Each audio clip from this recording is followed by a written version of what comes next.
Okay. Slide it a little bit over here. Go off the X. All right, 3, 2. All right, we're back with another episode. But first, the sponsors. Head over to www.johnbartoloshow.com. Go check out all the sponsors. Rhino Metals for the tables. Galco for the walls behind us. Of course, Galco Technologies. Got to love them.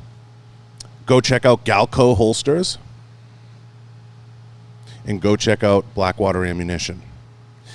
I ask you guys to leave reviews. I do a terrible job asking for reviews. So if you get a minute, please leave a review. We're everywhere podcasts are heard. I appreciate everybody taking the time who does leave a review. And leave some comments. If you get a chance and you have anything to say or any suggestions or any guest suggestions. I do a bad job asking for guest suggestions. So, today's guest, he's a patriot, fast becoming a UFC icon. I love this guy. We hit it off from the start.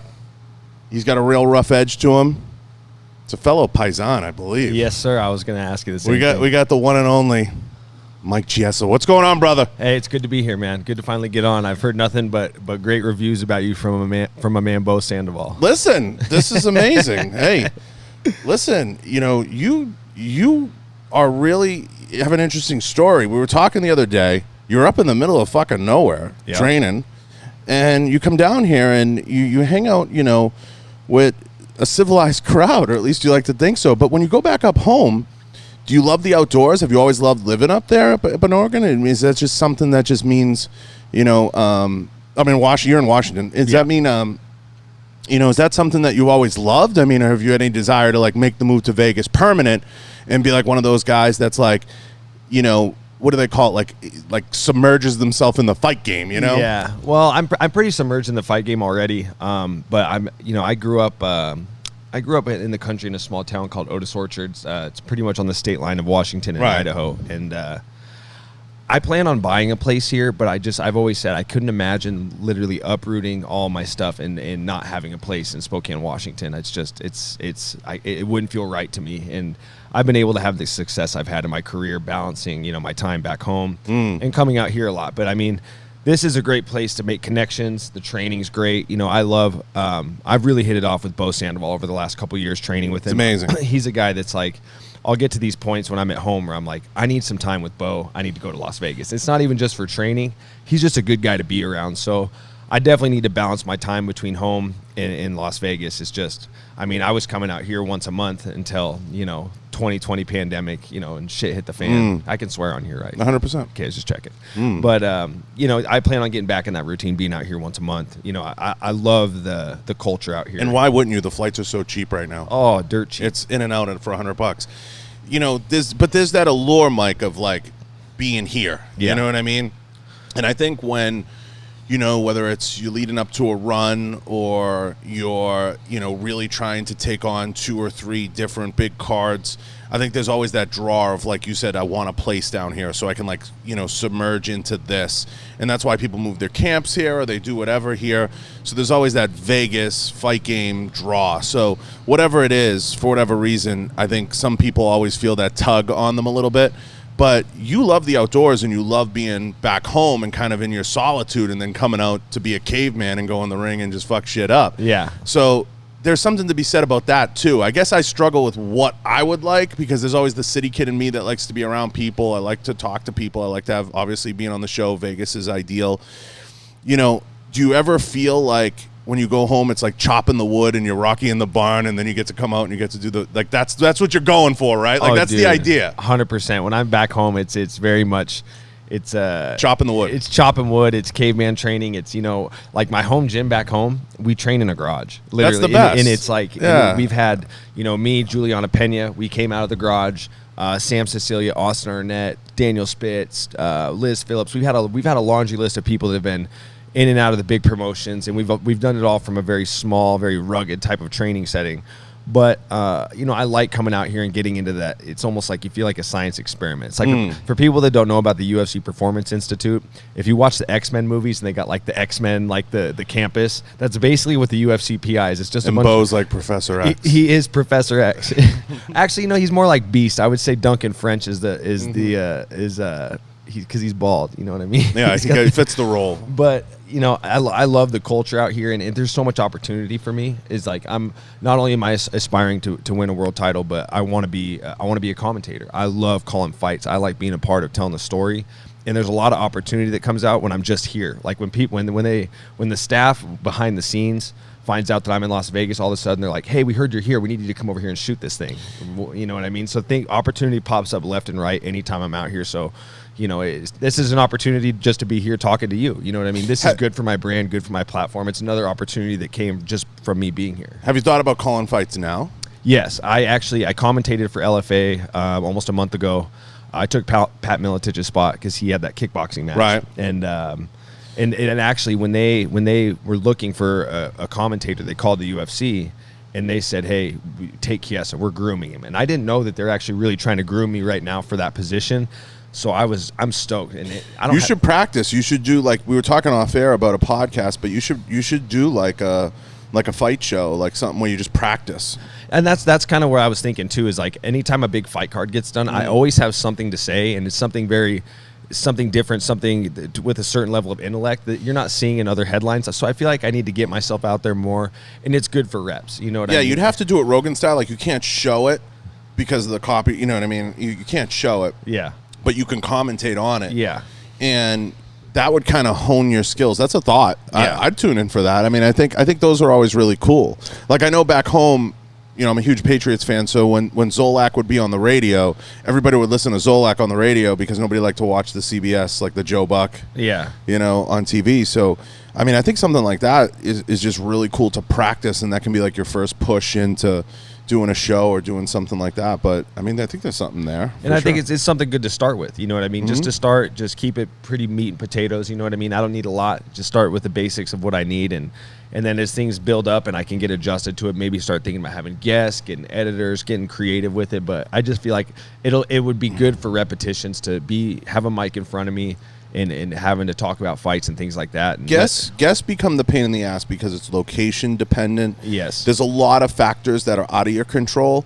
So, if you're in LA, you're in Vegas, you're in Miami, you can put a show together that's guest based. It becomes easier.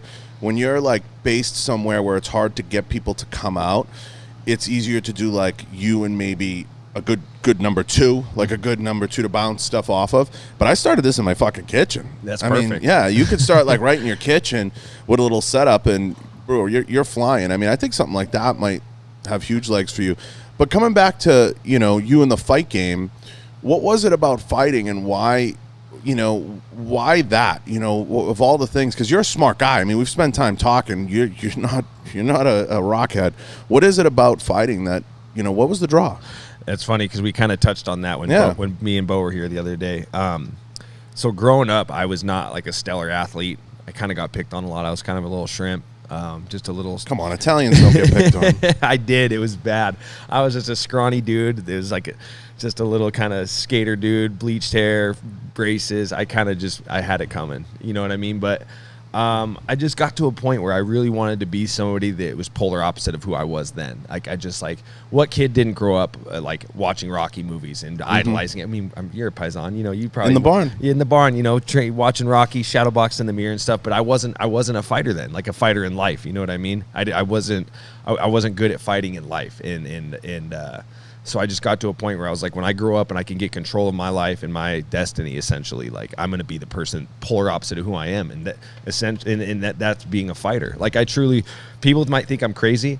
I feel like if I wanted to become a freaking astronaut, I could have became an astronaut. Like for me to get to where I'm at now, it was so far from the person I was that I feel like I could have really chose to be anything. But this is what I wanted to do, and truth be told, fighting scares the fucking shit out of me. There's nothing about it that it's a scary thing. Like getting locked in a cage with another guy that wants to take your head off. There's so many variables, and like Bo asked me like when I first met him, like what, kind of getting the feel, getting to know me a little bit, and I told him that, and he's like, "Are you serious?" I'm like, "Yeah, dude. That's like it's a scary fucking thing," and that's what I love about it is you getting out there, facing your fears, immersing yourself in the fire, like. It makes you feel alive. The things that scare you and the things that bring the fear out of you, those are the things that make you feel most alive. Yeah, but I don't think you're crazy. I don't think that's crazy thoughts, because I think to be a champion, you have to think like that. Yeah, George St. Pierre thought like that. Like, yeah, I've listened to a lot of stuff about George. That's a great for anybody that's aspiring to be anything, that's a great guy to immerse yourself. Go into a George St. Pierre rabbit hole. You'll come out a better person.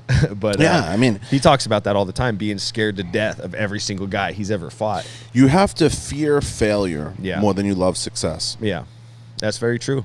That's very true. That's the truth. Yeah. If you wanna truly go to the next level of anything you're doing, whether it's, and it doesn't have to be a UFC champion or an astronaut.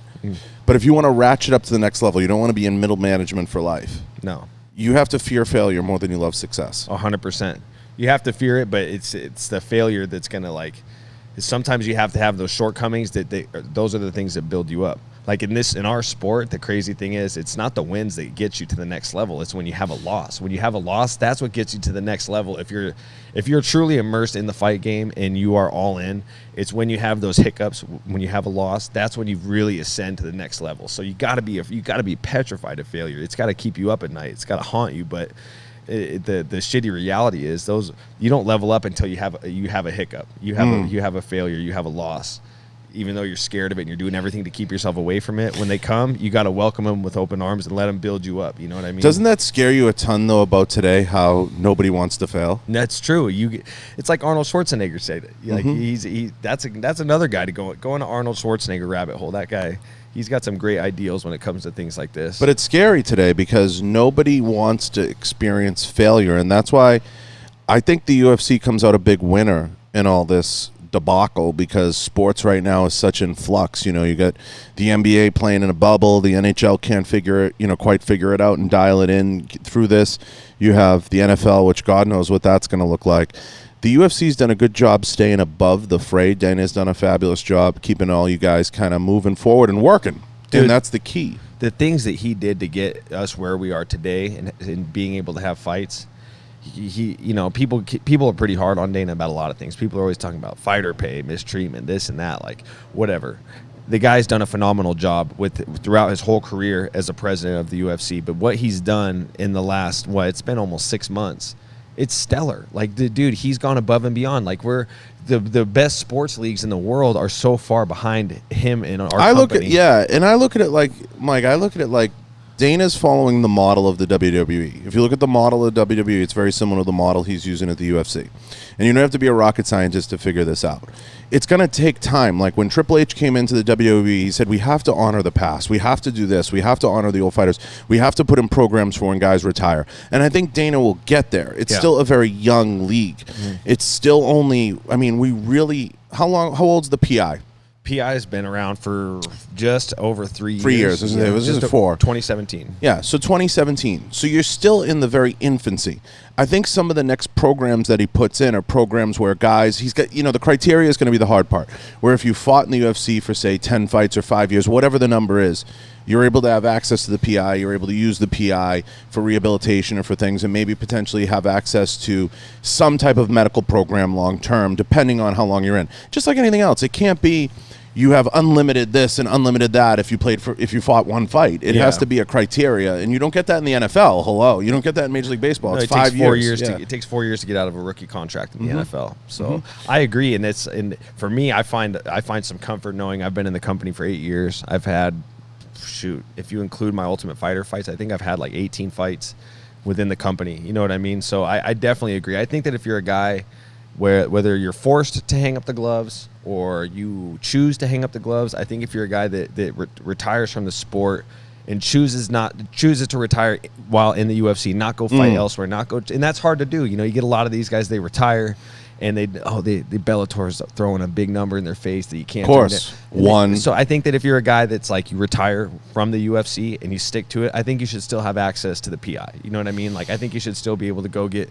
injuries treated. Get on some types of programs. Like I'm a lifer, dude. When my time in the UFC is done, I'm not going anywhere else. I couldn't imagine getting to the pinnacle. And there's great promotions out there. Don't get me wrong. One, PFL, all these other. I think PFL's done some cool stuff. PFL is one that I come back to because I like the idea of that $1 million grand prize. Yeah, and the tournament format. It's awesome. You expect the unexpected, and sometimes that can backfire. Like poor Lance Palmer had to fight the same guy 3 times in a year. I'm like, that's. But he won $1 million. but he won. I'm not crying for him. I'd fight the same guy 3 times for $1 million all day. All day. Especially if I'm winning. And I think, you know, the PFL has an intriguing allure to it. I think there's something there.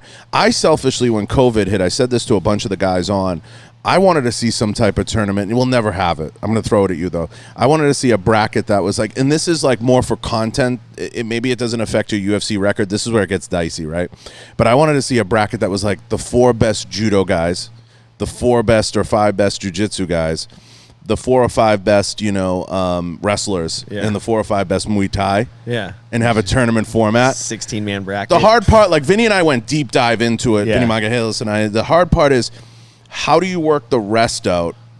It would have to go over 2 weeks, but I'm like, I would pay $70 for that twice. Dude, it would be cool. That would be essentially be like UFC 1 all over again. The rule set would be hard too. The rule set would be hard. I think you have to adopt like the unified rules of mixed martial arts. You can't just like go back to like UFC 1 and allow like crotch shots, north-south elbows, like all that chaos, like biting. I think it'd be cool though. I could dig that. I've never thought of that. Having a tournament that's like essentially just a throwback to UFC 1. No mixed martial artists. You just go get some Muay Thai guys, judo players, jiu-jitsu guys, and wrestlers, guys that don't have any other MMA experience, pit them against each other. The only way it works, like Vinny and I were talking about it, it's like, if you got Vinny and you got Gordon in the jiu-jitsu bracket, you'd have to put up $1 million prize, or at least 500,000, and people would come out. I say, you put the money up, fool, and people would come out of the woodwork to. Well, Gordon Ryan wins. If you put Gordon Ryan, well, he'd win the jiu-jitsu bracket, but would he win overall? I think that, we saw Gordon Ryan did the grappling match against Bo Nickel, and Bo Nickel threw him around. I mean, obviously, Bo Nickel's one of the best, one of the best wrestlers of this time right now. It would be fun, though. But it would be fun. But do you let the judo guys and jiu-jitsu guys wear a gi if they want? Or this is where the rule set gets dicey. I say you go as throwback as possible. You got to go like, if the jiu-jitsu guys want to wear their gis, let them wear their gis. If the Muay Thai guy wants to wear one glove, like Art Jimerson, let him wear one fucking glove. You got to go completely throwback. That was my selfish want out of COVID in the UFC, and you know, you'd have to throw out records. Like, it wouldn't be like a record thing. It would be more like if guys wanted to participate, it just put a grand prize up and exhibitions and let it fly. I think these exhibitions are a good thing, and I was saying that to, I think I was talking to who was I talking about with Bo and I were talking about it, but I mean, I think these exhibitions are a good thing, and I think as you see guys like Tyson and you see, you know, Roy Jones Jr. and you see this stuff, it leaves hope for post UFC, like potential undercards, different things, because I think there's something in the gimmick stuff, and it's something that, like, if you wanted to come back and, like, even if on that card there was like a dream match you didn't have when you were a fighter, that you wanted to have, you could put it on like an exhibition card like that, because that's true. The undercard of the Tyson Roy Jones thing is going to be the coolest part. Like, who's going to be in that? Because you have, like, you know, the Mountain's going to be fighting somebody. You know, you have all these different power lifters that are now getting into it. And I think that stuff is cool and it's nostalgic. I know a lot of fighters right now that are in, like, you don't like it. It's like, oh, it's just fucking hack shit. But at the same time, when you retire, like, to be able to say, like, I can fight. Now, it wouldn't be Conor or somebody, but, like, I could go and have a match with this guy that I didn't have a match with, depending on the rule set. It just might be kind of cool, like a dream matchup that we didn't see, you know, in the UFC. I don't know. I kind of like that stuff because I'm a huge 80s fan, so nostalgia kicks in, and I'm a nostalgia guy too. I still listen to 80s music. So I still love that shit. So anytime you have the opportunity to kind of, nobody likes to see their heroes get old, but anytime you get to see something kind of rekindle that, I think it's fun. The only thing that's going to be a problem with the Tyson fight is there's a lot of problems. There's going to be a lot of problems. Is the fact that when Andy Foster came out, who's the head of the athletic commission in California, and he started talking about the fight, and he's like, "This is the groundwork. This is how many rules are going to be. I'm going to let these guys do it without headgear, because in California, to do an exhibition, you got to wear headgear." He's like, "I'm going to let these guys wear headgear, but under the good faith that they're not going to try to knock each other out. This is a friendly exhibition." Well, Mike Tyson comes out and is like, "Fuck, I'm not friendly exhibition my ass. I'm going to try to knock this guy out." You know what I mean? It's Mike Tyson. I don't think Mike Tyson knows how to have a friendly. There is no exhibition to Mike Tyson. A fight is a fight. That guy's mentality. He's not. You couldn't say like, "Hey, Mike, keep it friendly. Let's not try to knock each other out." But this is a fight under the lights, under the, you know, you can't tell this guy to like lighten up, you know. 10 years ago, we'd have drooled for that fight. Oh, you know what? In the shitty, I wouldn't say this is shitty. to some people they say it's shitty. Some people think that it's almost gluttonous that we're like excited about this fight. It's like, oh, they're in their 50s, like we're so bad for being excited. I don't care. I remember watching Tyson Holyfield 1 and 2 when I was a kid, but I never was an adult. I never got to fully grasp what I was seeing. I didn't know the magnitude of Iron Mike Tyson. I just knew that this is the guy that everybody wanted to watch. And now it's like, as an adult, he looks fit. He looks in good shape. I'm excited to watch him, and I don't care. I don't feel bad about it at all. The problem with the fight is the skills that Roy Jones possessed just diminish with time. And the skills that he had towards the end of his career, we saw diminish. That speed, that quickness, that ability to play his game, which took you out of your game and made you do things you didn't want to do, and that's what made him so dangerous. And that's why he was able to capture so many titles at so many different levels. It was because his game was so ridiculous. Now Tyson is a bomber, you don't lose that. Like, you can be a bomber at 60. Yeah. It's so he's gonna still have varying degrees of raw power in there, and that's what's gonna be, like you said, the scary part of it being somewhat legit. I think he's going to throw some legit punches in there, but I think also they both go into it with the frame of mind of, like, this can't be a 30-second fight either. No. Because otherwise they'll never have the opportunity to do it again, and they both want to get paid. Yeah. The problem with Roy is two things. One, when it comes to an aging fighter, speed is the first thing to go. You get stronger as you get older. Like, that's a known thing. But when I say speed is the first thing to go for an aging fighter, people don't realize it's not hand speed. It's not how fast he moves. It's how fast your mind reacts. And when you look at a guy like Roy Jones Jr. and you look at his style, it's speed. Yes, he has hand speed, but it's all in his reaction speed. He made a career of putting his hands behind his back and slipping punches, and like really his eye coordination and how fast he was able to process things when he fought. That's what made him shine so great. And he didn't have his fall from grace until he went up to heavyweight and tried to come back down. He started going up in weight, and the guys got slower and slower and slower. Then he started dropping back down to the guys that are lighter, and those guys are faster, and he didn't adapt to the speed, and he started taking shots. So that's the first thing. And the second thing with Roy is I recently watched film of him hitting mitts, and it's just single shot, super lazy. I don't know if it's some type of trolling tactic or something, but you watch Tyson hit pads right now, he's fucking crushing them. I mean, the dude is like it's thunder and lightning every fucking punch. You watch Roy Jones hit mitts, and it's like his feet are in the mud. He's not moving. He's throwing single shots. And when he's throwing his single shots, he's reeling his arm back down. There's no defense. And like I said, the guy doesn't have the reaction time like he used to. I don't know how it's not a one-round fight. I mean, look at how many KOs Mike has in the first round. It's going to be tough. Mike will have to carry him through this, and I hope I don't eat my words, but I think Mike's going to have to carry this guy for a few rounds before he puts him away. Otherwise, it could be a one-round blowout. I think... So I want to go back to go forward. Selfishly, I would have loved to see the Tyson Holyfield fight, because you touched on that before Tyson went to prison. I think everybody wanted to see that before prison, because he was a very different fighter. I think Roy Jones is troll. I think there's a little bit of gamesmanship going on there. He might be taking the other side of it. I don't know. I'd have to see the kind of shape he's in as it gets a little bit closer. But, the speed, you're right, is the first thing to go. So what he'll have, I don't know, but I think I'm not going to say like Tyson's this master of like managing his gas tank either. Yeah, so he's not. It's going to be really interesting if these guys carry each other into the third or fourth round and where that plays out. And I don't know. Look, if they both make money and everybody's entertained, particularly even on the undercard, that's where the undercard starts to matter.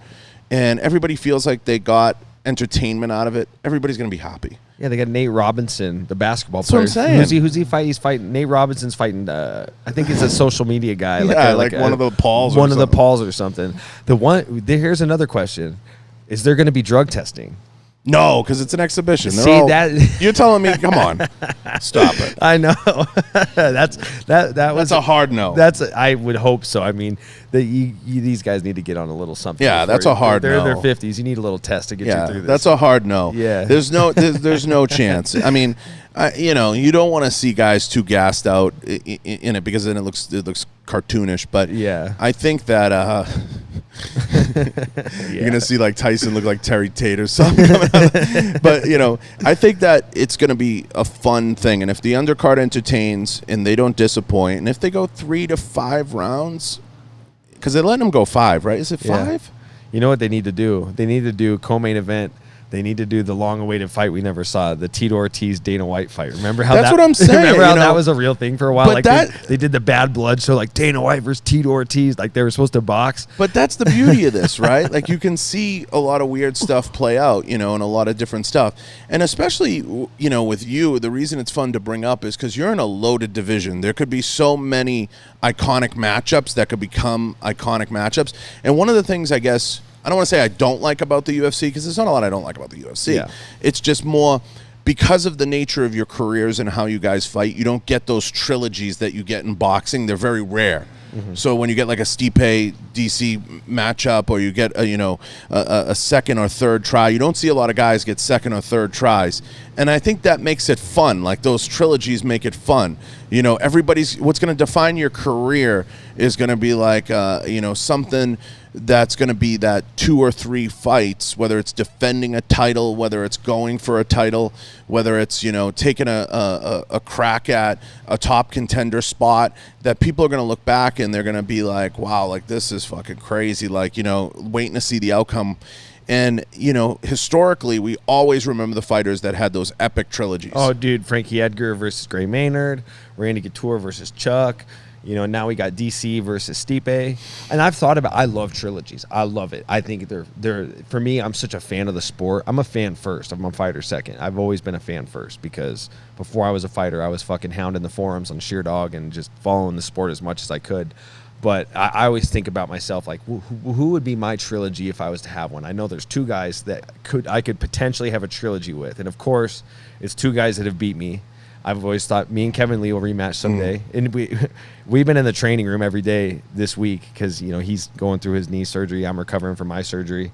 And every day we're chirping at each other. Every day we're talking. Of course. Kevin's like, hey, since we're both hemmed up, we can fight with one leg. I'm like, come on, Kev. At least I can walk on my 2 feet right now, bud. Yeah. So I could see myself rematching Kevin someday. That's going to happen for sure. And the other one is, I could potentially fight Jorge Masvidal again. I mean, he's a few spots ahead of me in the rankings. Georgie. Not like I'm gunning for it, because we're friends, but this is a business. You know what I mean? And if fighting a buddy is this best business, then Georgie's chasing the money now. He's so chasing the money. Yeah, it would have to be some type of like he wins or loses, I win or lose, and we get on some clash course. Him taking that Usman fight was the smartest thing ever. It was. Well, yeah, and look what it did for Usman. Usman just got paid. Yeah, and George didn't lose face, really. No. The only trilogy, Stipe DC, has to happen, and we're going to see it this weekend. I'm super pumped for it. I'm a big DC fan. When I was in high school, I bought both pairs of wrestling shoes that DC wore when he wrestled at the Olympics and Real Pro Wrestling. I bought the black and red Adidas Combat Speeds, and I bought the black John Smith 3s.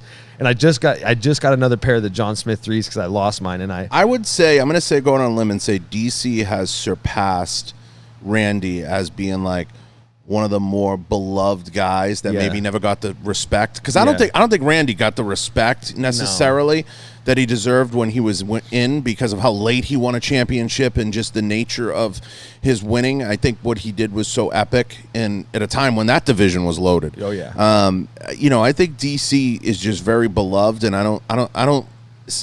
As sad as it is for him, because of the nature of John Jones and how dominant he's been at that light heavyweight space, he'll never get DC will never ascend to that level. I think he'll have a hard time, and that's not right. I'm saying, like, that's not right. He deserves it, dude. He does, and there's nothing.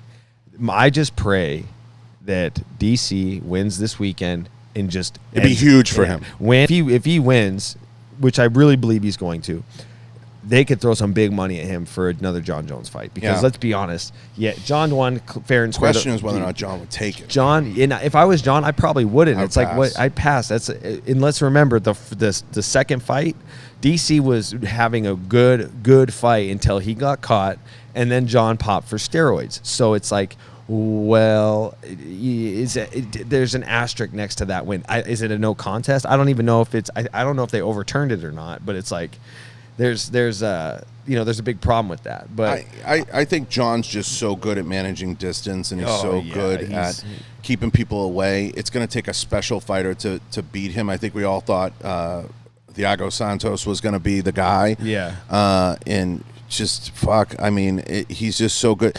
I think John's smart. Yeah, he's very cerebral. He comes from a smart, athletic family. Very cerebral. People forget, he's got brothers with Super Bowl rings. It's going to be a hard.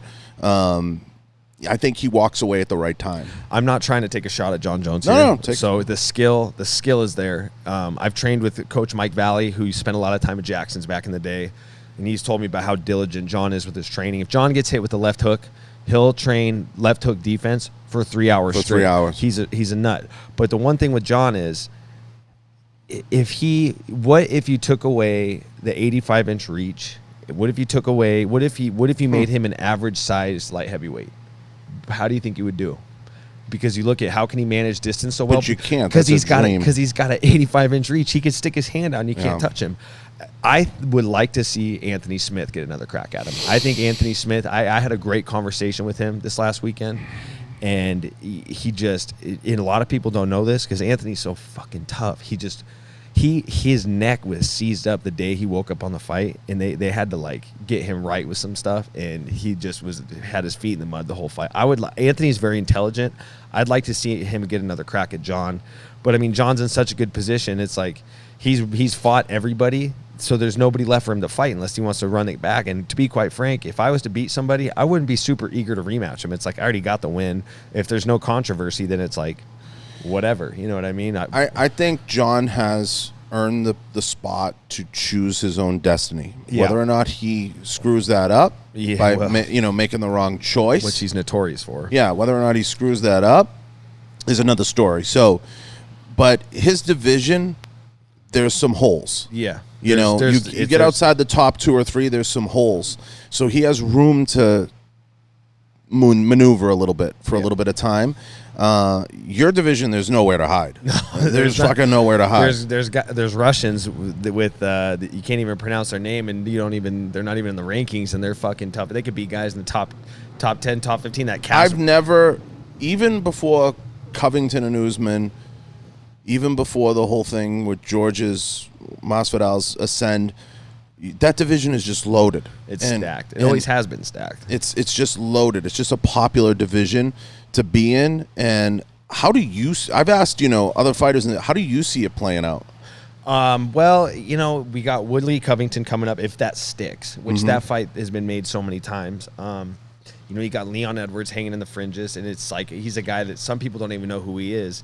The guy's got like 7 or 8 wins. You got Burns. You got Burns, and that's the guy. I was saying it before he fought Damian Maia. Dangerous. I want the way I look at things from my own perspective, and I'm not trying to just talk about me, but just go be selfish. This is your show. To put things in my perspective, I would rather fight the absolute toughest guy.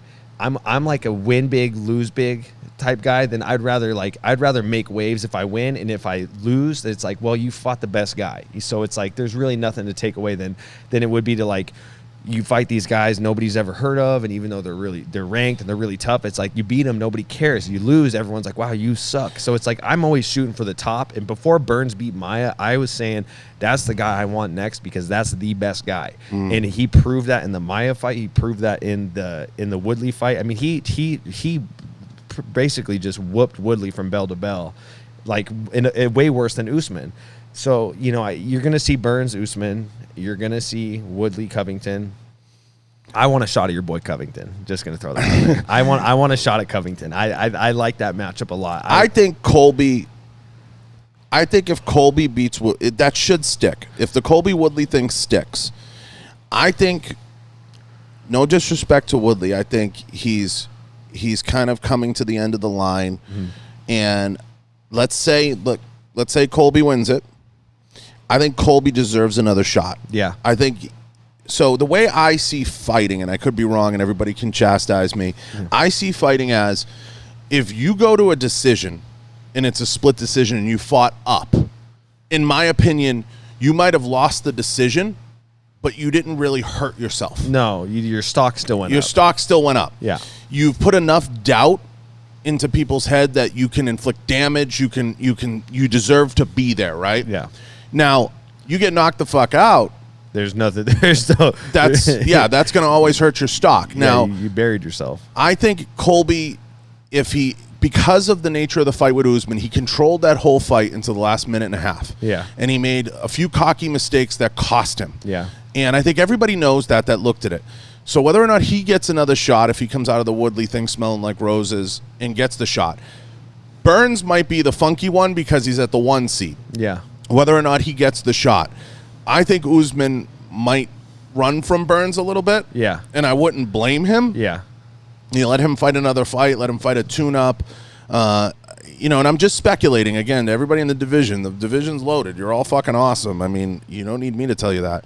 But it's going to leave openings for guys like you in that 8, 9, 10, 7, 6 space. You know what I mean? To kind of play the politics and, slide up in there. So it depends. It just depends how long George can hold that, like, bridesmaid, never the bride position. Well, here's something that, when it comes to MMA history, let me tell you something about Burns versus Usman.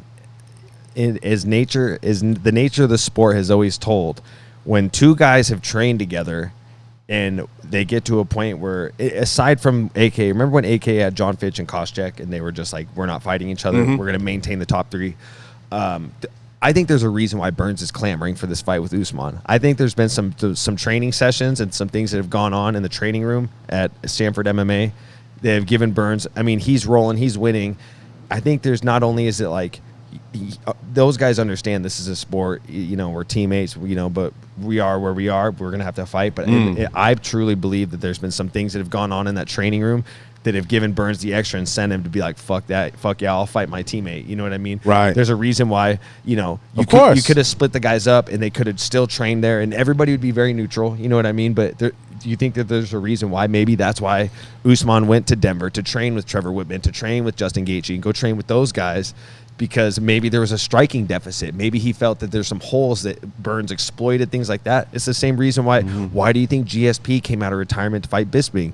Because there was training sessions that went down in the past where GSP womped on Bisping in the wrestling, and he was like, "Oh, I'm going to come out of retirement because I can win that fight. Because I've trained with him and I know how it would go." So you never know if that's, as history is always told when it comes to MMA fights with guys that have been in the same camp. It's always been because one guy got the better of the other, and so they want to take advantage of that and exploit that in actual competition. Well, we both know the real psychological warfare, whether it's in fighting and shooting and anything, happens when the cameras are off, and that's when you kind of whether or not you got something. Yeah, 100%. It's like in the gym in a training session. The weights don't lie. No. You either lifted them or you didn't. Yep. And if you can go into a meet or go into a match or anything, you're like, okay, I got this. Whatever it is that you're competing for. It's a great division, and whatever happens is going to be amazing. And the fact that, you're in there jockeying, there's just so many tough son of a bitches in that division. It's going to be so much fun to watch play out. And I'm selfishly, I think I'd like to see it play out with Covington and Woodley having their fight. Potentially Burns and Usman maybe getting their chance, Covington getting another shot at it, and then all the while the 5, 6, 7, 8 type spots where you land is going to be everybody jockeying for that next. Yeah, and I think you go Masvidal Edwards because there's a storyline, the 3-piece and the soda. Jorge socked him up backstage in London. And as a fan, I'm excited to watch it all play out. As a competitor, it sucks because I'm on Ice Bag Alley. Yeah, but George is a draw, so he'll stay a draw. Whether he fights for the title or not, and I think he'll just have to wait in the weeds because, he didn't hurt his stock by taking that Usman fight, but at the same time, the UFC is slow to give you that second chance. Always. Yeah. Oh yeah. Well, historically, unless you're the big money fighter, and I think they're going to be inclined to give Jorge a rematch at some point while he's still in his prime, because the guy literally stepped in on less than 2 weeks' notice and drew 1.3 million pay-per-views. It's amazing. Yeah. The other trilogy fight we need to see that people seem to forget about is we need to see Diaz Conor 3. That fight has to happen. It just does. I mean, you got to think like, I don't know. It's tough because it wouldn't mean anything because neither of them. I mean, they did a 5-round main event with no title on the line, and they did a 3-round main event. You know, with no title on the line. I don't like the lightweight division, and I'm going to tell you why.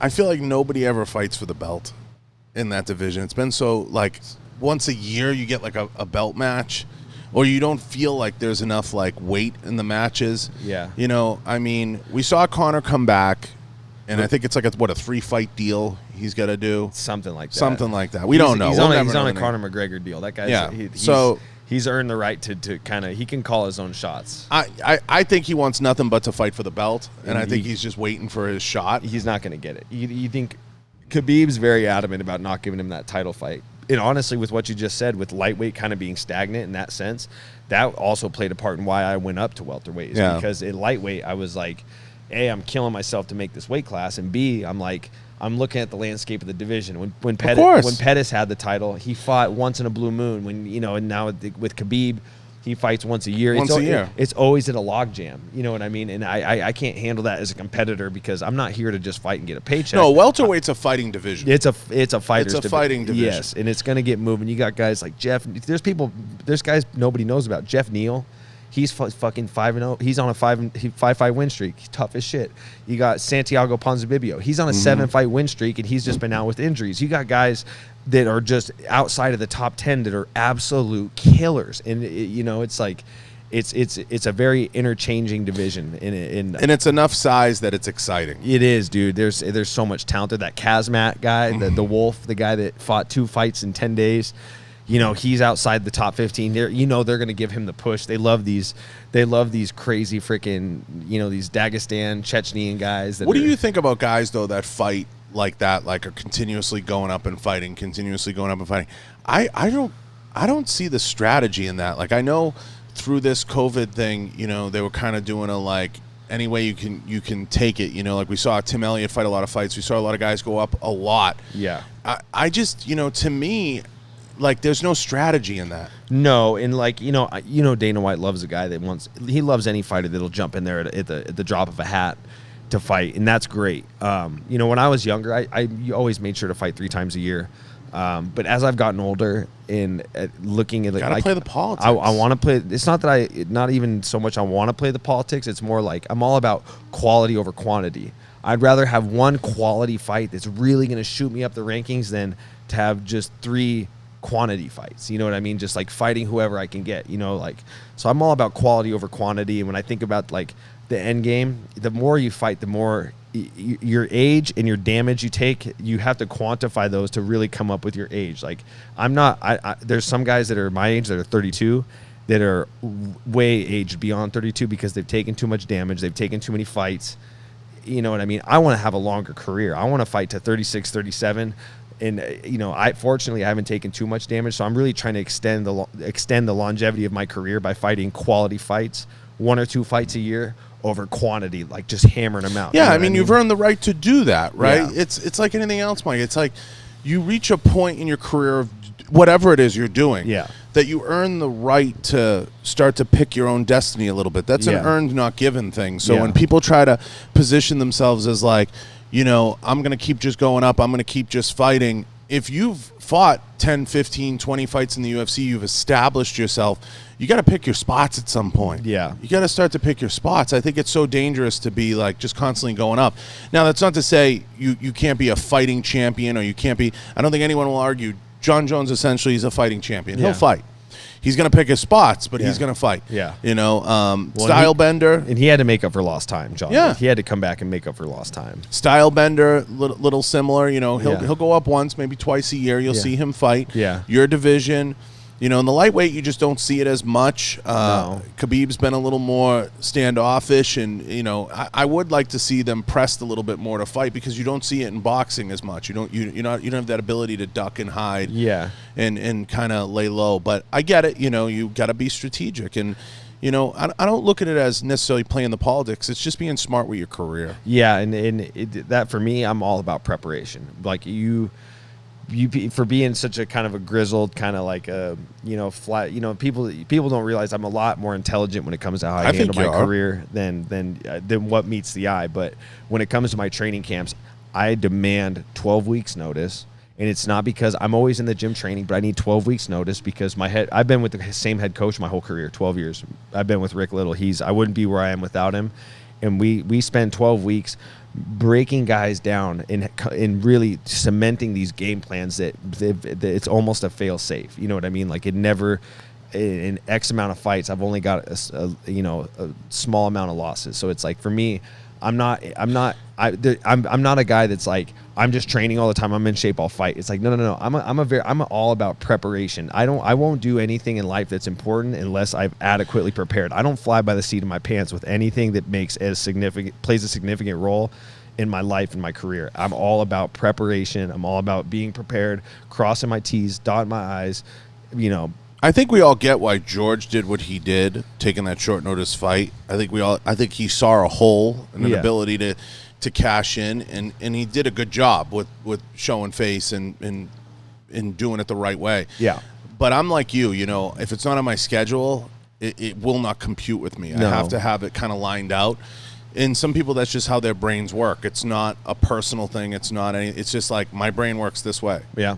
And that's the type of opportunity you can't pass up. No. Like, that's the one instance where it's like, you don't say no to that. Yeah. Anything else that would get me to break that code of like being very prepared, there's nothing that could do that unless they called me like, hey, do you want to fight for the belt on 2 weeks notice? It's like, fucking hell yeah, I want to fight for the belt. And and they knew he could pull it off. You give that guy a full camp, that's a different fight. That's a totally different fight. I think that a guy like Masvidal is the perfect example of what I was just saying about having your fights and your age. You have to quantify those together to really find out how aged a fighter really is. Masvidal was smart. He took like a year and a half away from the sport. Like, he went on some reality show, whatever. He walked away from the sport for a little bit, got himself refreshed, recharged. People were like, wow, why would you do that when you're in your prime? It's like, well, he knows what he's doing, because look at what he did now. He rattled off 3 huge wins and turned himself into a superstar and got himself in a groove. It's funny, when I've talked to like guys that are outside the game, like Trevor Prangley and Mike Pyle and guys like that, they told me they didn't feel their best till they were 35, 36. They feel like that's when everything came together. The experience, being a veteran, coupled with like the fact when you get to that age, that's when you're dialing it in. You're dialing it in. That's when you're your strongest. That's when you really can put all the pieces together. And how old Torrey Masvidal? He's 35. He's in his groove. That time he took away from the sport really made the age and the fights he took quantify into being a good age. And I think it's a maturity thing. I think you start to know who you want in your circle. You dial in your camp. Yeah. You know who your coaches are. Yeah. They know who you are. You're able to really dial in your life, and you're able to eliminate distractions. Oh, yeah. And as a guy, we have a hard time as men being present. Yeah. And being in the moment. Yeah. Because it's the nature of what we are. Yeah. You know what I mean? We're all over the place. As guys, some guys are able to mature at a younger age. Most of us mature between 33 and 37. Yeah. Is kind of like that age window where we really start to understand what we want in life, Yep. what we want to get out of life, Yep. and what we want to be, and we start to become present. Yeah. And when you're present, you start to develop a new level of clarity. And you talked about Masvidal stepping away. Yeah. When you go home and you're out in the woods and you're with the family, you're doing whatever, you're able to have those clear moments. Oh, yeah. And you're able to reflect. Yep. And this is going to sound crazy, but I reflect more on the past to help guide me in the present and forward than I ever have at any point in my life the last few years. Oh, dude, I can totally relate. This goes back to what I was saying too about looking back at your past failures. I spend a lot of time reflecting, and those are like some of my most pivotal moments in my life have all revolved around death, losses, troubling times. Those are always the times I reflect and look to, because that's where I find my strength. I don't find my strength in my success. I don't find my strength in like, oh, I went, 3 rounds in a tough fight and won against this guy. Like, no, that's not what I reflect on. I reflect on like the time I was in the back room after I lost to Anthony Pettis, and I'm devastated and I'm crying and I feel like my life is done. And I reflect on those times to find the strength to get me in the moment, to get my mind right. That's the hardest thing to control. Not even as an athlete, but just as a person, the hardest thing to control is your mind. And sometimes everybody's wired a little different, but you got to find something that can get your mind on the right beaten path to get you where you want to go in life. And that can be very challenging for some people. You know what I mean? Yeah, no, it's so true. And I say it over and over again, the ability to be consistent and be present and be dialed into what you're doing right now. It's like when I meet people, I'm watching them, and, you know, I have a pretty good circle. I've met some pretty cool people in my life. Yep. I've been around some pretty cool people. The best ones, some of the best networkers, the best businessmen, the best personalities I've been around, when they meet you, they shake your hand, they look you in the eye, they're present. Yeah. They're in that moment. Yeah. And people fail tremendously to be present for that hour, that 45 minutes. Yeah. I tell everybody, one of the reasons I started the show was I'm able to have an hour and a half conversation with people, and I get to be present for that one. How many times do you do that with somebody? Truly do that. It's how hard is it nowadays to unplug? You know what I mean? It's an hour a day where you can't pick up your phone, you can't take calls, you're just like, and when you you're leave, here. like when I leave this conversation with you, I feel fulfilled because, and I'm like, I got to know that person probably better than most people will get to know him the entire year. Yeah. Because I had him present for that whole hour and a half. You know, some people, their head is always somewhere else. Yeah. And those are the people that tend to never succeed or never cry. Because talent will only take you so far. Oh, that's ability fact. will only take you so far. Luck, I'd rather be lucky than good. Yeah. But luck will only take you so far. So you have to always, because you can't be lucky consistently. No. It's very rare. That's very rare. And there is a certain amount when it comes to just speaking on the word luck. I mean, you can be the hardest worker in the room. You can do everything right. You can have your mind could be right. Your regiment could be right. You could do everything as perfect as one possibly could. But it still boils down to there's still a certain element of luck. You know what I mean? Of course there is. In anything in life, not just in a fight, not just in shooting, just anything in life. There's always, you can do everything right. You could do everything wrong. Luck usually favors the brave. You know what I mean? But it really does boil down to, like, you got to do everything right to give yourself the best odds to put luck in your favor. Luck is the marriage of hard work and consistency coming together time over time over time. Ooh, no, you gotta scratch that one. I might tattoo that quote on my freaking arm. Look at this guy. I'll say it. So luck is the marriage, I'll say it slow, of hard work and consistency. I might put that up in my gym now. This whole conversation talking about being in the moment.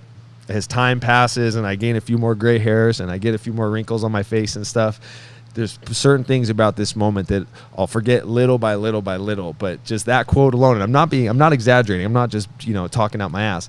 I'll at least have that to hold on to for the rest of my life. I can be like, I got this quote from this guy at this moment, and I can carry that with me for the rest of my life. And I mean that's a heavy one. So you have to understand how that fits, right? Yeah. If you play the lottery day in and day out, yeah, and you play your same numbers, that's consistent. Yep. Okay?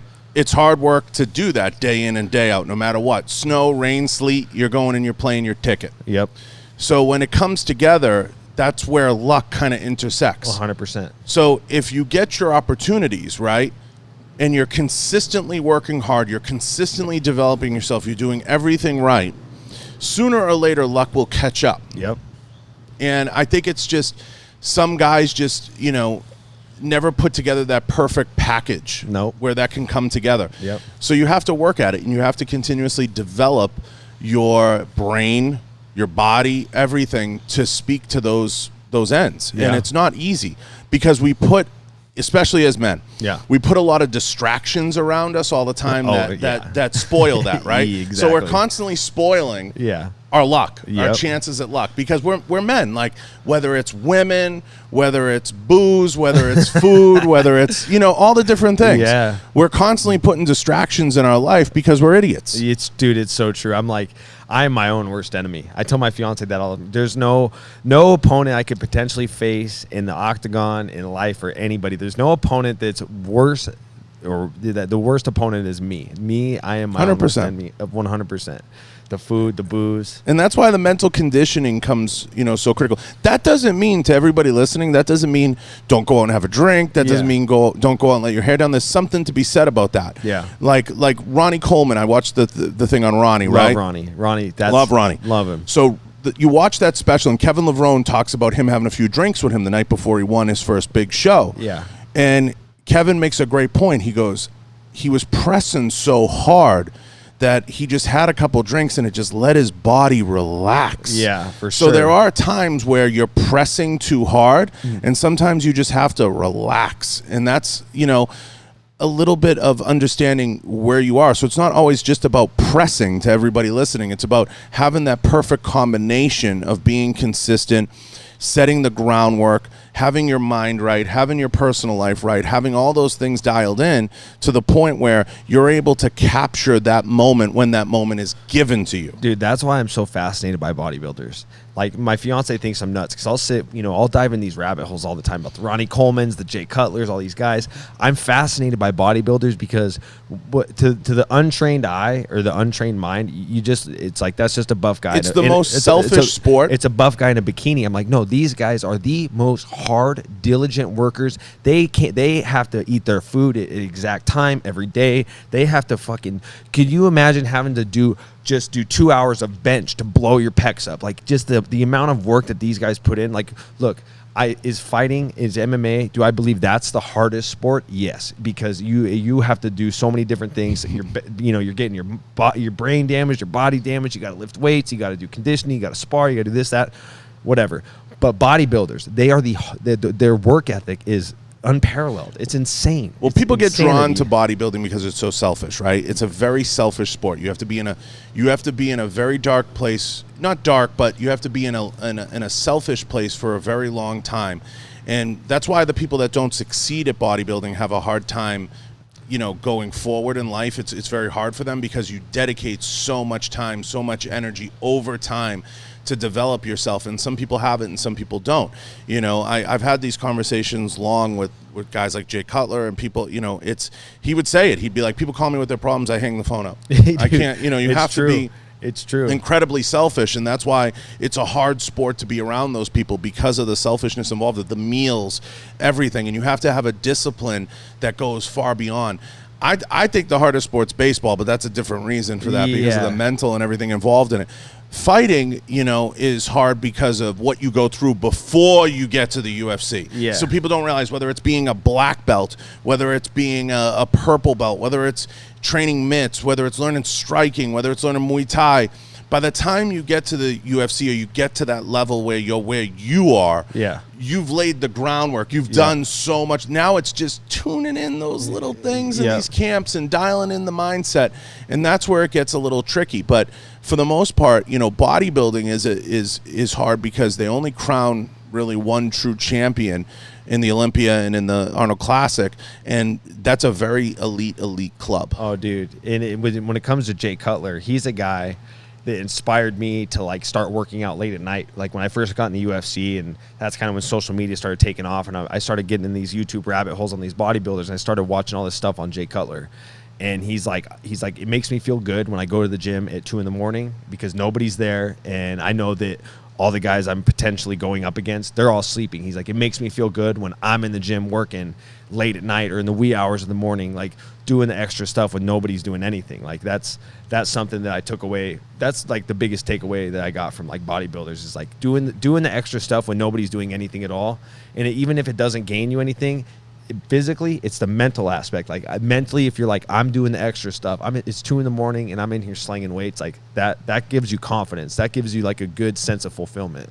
If you're not lifting weights, what do you like to do when you're not fighting? I'm an avid snowboarder. Like that is like. See, I wouldn't have thought that about you, dude. The first love of my life was not a woman. It was skateboarding. Like the day I stepped on a skateboard and just got it got the beat down by the pavement, I fell in love with it. And when people are like, that's such a weird parallel, I put it, it's parallel to fighting. And when people ask me why I say that, it's dangerous. I know that sounds like I'm being a weirdo. It's dangerous, dude. You have to learn, if you immerse yourself into skateboarding, you learn how to absorb punishment and just keep going. Like if you go watch a skateboard video, you see these guys jumping downstairs doing this crazy shit. That takes multiple tries. So you got to throw yourself down a set of 16 stairs that are concrete multiple times and crash and slam and hit your head and twist your ankles and do all this and that. You got to keep doing that to just land a trick one time. So for me, it groomed me almost for this sport, because I learned how to take punishment, how to absorb punishment, and how to keep chugging along. Now, as time went on, I'm 32. I can't hit the pavement like I could when I was 16. No. So that's when I started adopted snowboarding, and I love it, man. It's like, dude, it's aside from like a good conversation like this, it's the only thing that can pull me away from being distracted. It's the only thing that can get me in the moment. Like, it's I either have to be competing in the octagon, on a snowboard, or in a situation like this, having an intimate conversation to get me to get into the moment and not be distracted by what's going on in my phone, what's on the TV, what's going on. Do you ever take a GoPro?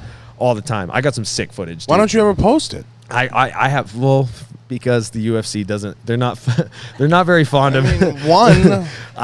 Dude, I ate shit in Jackson Hole 2 winters ago. I ate shit. I hit a 30-footer and just cased it. Like, I'll if it, on the right snow day, dude, I'll jump off some pretty crazy cliffs and stuff. And that's just Joe Silva, the former matchmaker of the UFC. I came out here to finish my camp in Las Vegas when I fought Jim Miller, and I went out to Bryan Head with my friend Tracy, and I was posting all these videos of me jumping and doing all this shit. And your coach is like, "What the fuck are you doing?" Well, my coach is, "No, you can't control me." It's like, I'm a wild one. I got my nickname for a reason. You can't control me. I'm a maverick. I'm the horse you can't tame. You know what I mean? And so my coaches can't say shit. But Joe Silva called me. He's like, "What the fuck are you doing? I'm giving you the biggest fight of your life, and you're out fucking snowboarding." I'm like, the more you tell me not to do something, the more I'm gonna do it. So guess what I did? The next day I went and snowboarded again. I was like, you just gotta shut up and let me be me, because the more you tell me not to do something, I'm a dumb male. I'm a dumb alpha male. And what do dumb alpha males do? They do what you tell them not to do. That's why I think so many fighters get drawn to shooting, because I like I said to you the other day, I go, it's the ultimate. It is, dude. It's the ultimate. I'm excited to get into it. Like I was telling you before the show, I told my fiance I'm going on the John Bartolo show. This guy's already, without even talking to him in depth, I'm already like thinking, I need to buy a gun safe. I'm going to start expanding my arsenal. And she's like, oh God. I was like, babe, don't tell me not to do it, because if you tell me not to do it, you know what I'm going to do. She's like, all right, do whatever you want. I'm like, yeah, I say it all the time. I'm like, it's the ultimate. You know, I'm like, it's like once you start training, whether it's tactical or hunting, it's a certain primal thing that, it satisfies, that urge to get out and freaking live, man. And like, you control everything. You learn to control your own safety, your own self-defense. It's the ultimate, And that's the big thing for me, is it's not like, I like shooting. Anytime I've gone shooting with my friends, I've always enjoyed it. I've always had a blast. But it's getting to the point now with the world we're living in, hand-to-hand combat, I'm confident, okay? Like, I know how to handle a guy. It's probably worse for mano to mano, you know what I mean? But this is the real world, and rarely do things work out that way. A man-to-man fight usually turns into one guy versus 8, you know what I mean? Or 100%. It turns into you versus a guy that's wielding a knife or a gun. So I'm getting to this point now where, yes, I want to expand into this realm of shooting and guns for fun. I'd like to do some tactical, some 3-gun shooting. Oh, we're going to set that up. Yeah, but the most important thing is I want to learn how to defend myself more. I want to be able to know that if I go out in public, I'm armed properly and I know how to handle myself. If I get in a situation like Bo was telling me about the truck racer out here, who's the guy that lived BJ. He told me that story, and I'm like, dude, that is just mind-blowing. That could have been me last night. I was walking around at 11 at night in my flip-flops going to the gas station to get a Gatorade, and I started thinking about that story he told me. I'm like, dude, now I'm wigging myself out. Well, the world's a weird place right now. It is. It's a weird place right now. You never know what's going to happen, where and when, and how it's going to happen, and it's created a weirdness. So, it's hard right now to balance that, and it's hard right now to understand where the threat would come from. Yeah. So everybody's kind of on 10s, right now in terms of situational awareness, and just their heads are on swivels. So figuring out where, you feel confident that you can defend yourself. Again, it comes back to it's all a management of distance, right? So it's understanding how and when is the time to use ground fighting, how and when is the time to use Muay Thai, how and when in the time, you can articulate or use a tool, whatever that tool is. Yeah. But I say this to everybody, especially as it pertains to the home. If somebody's going to kick in your door and come in your home, they're not coming to feed you cookies. No. So, preparing yourself and at least having minimal preparation, especially now, I don't think is a crazy thing. That's a big part of the reason why I live in the woods. I live in a place where, hopefully there's nobody that lives in my neighborhood that's like a delinquent or a pile of shit that's listening to this. But I don't lock the doors to my cars. Yeah, I locked the front door at night. But I don't live in a neighborhood. I don't really have neighbors. I don't got to worry about locking my stuff up because the world's a sick fucking place. And there's a bunch of sick fucks out there and it's dangerous. You know what I mean? I hear about my friends in my city. You know, Spokane's a great place, but you know, we have a little bit of a problem with crime. You know, a lot of robberies, a lot of burglaries and stuff like that.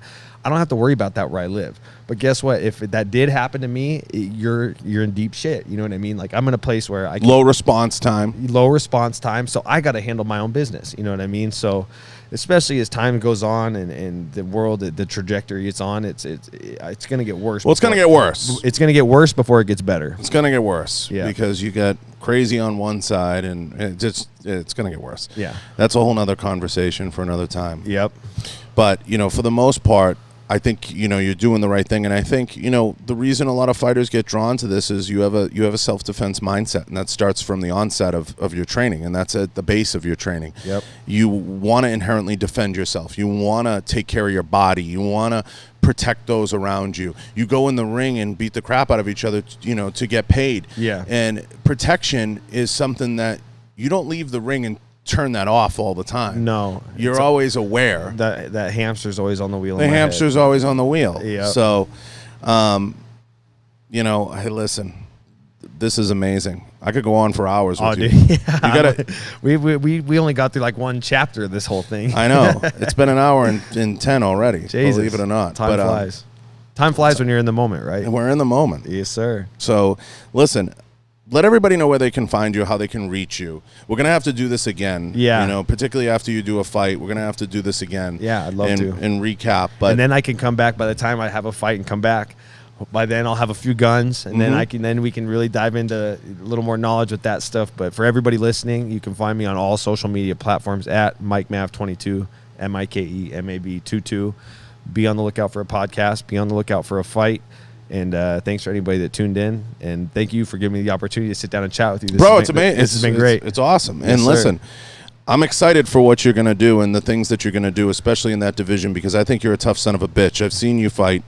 But you know me, I don't get starstruck. I've met a lot of people. Yes, sir. But there's certain guys that I really enjoy their vibe, and I wouldn't have you on the show if I didn't. I love what you're doing. I love the attitude. I love the approach.